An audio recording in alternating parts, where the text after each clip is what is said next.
everyone! Welcome back to my channel, and for today's video guys, I will cook stir-fried beef with Chinese celery.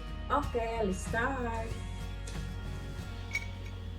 Ayan guys, marinate lang natin yung beef. Yan, lagyan natin ng konting brown pepper, then salt, konting cooking wine.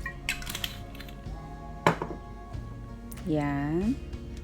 Tapos konting oyster sauce. Yan, konti-konti lang. And konting cornstarch. Yan, i-mix lang guys. Yan, mix. Yan.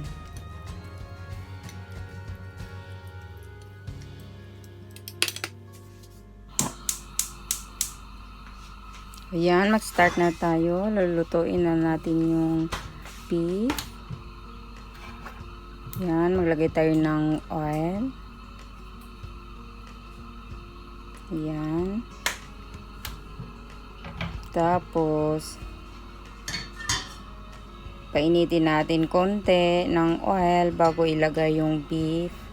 Kasi ipa-fry natin una yung beef. Yan.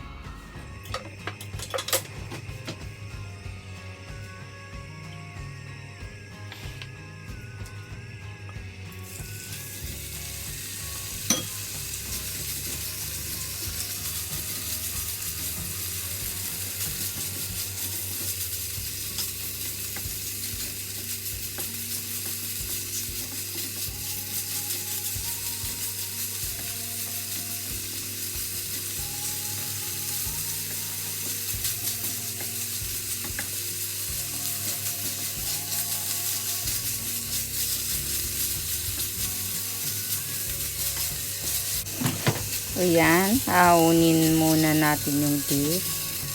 Saka i-fry natin yung celery. I-fry muna natin yung sibuyas. Then yung garlic. Then isunod din natin yung celery. Yan. Fry lang. Yan guys.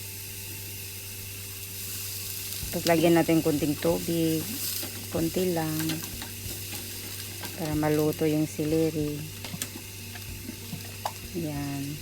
Simple lang guys. Yan, lagyan natin ng chicken powder, palasa.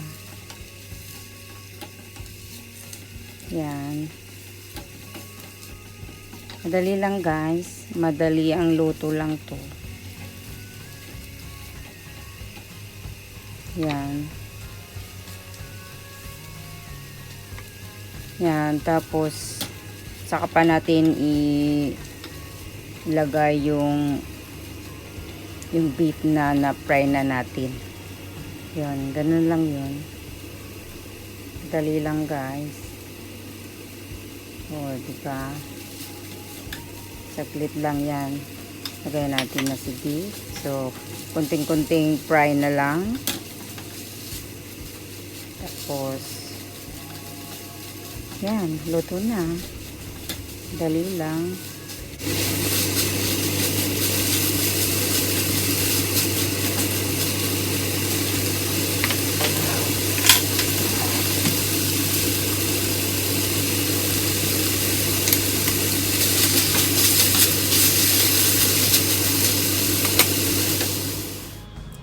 O, yan na guys, luto na. Ito na yung beef natin with Chinese celery. Yan. Madali lang guys, diba? Yan. Kainan na. Yan. Ang bilis, diba guys? Kaya, ito ang madaling luto. Stir fry lang. Yan. Thank you for watching guys. Bye!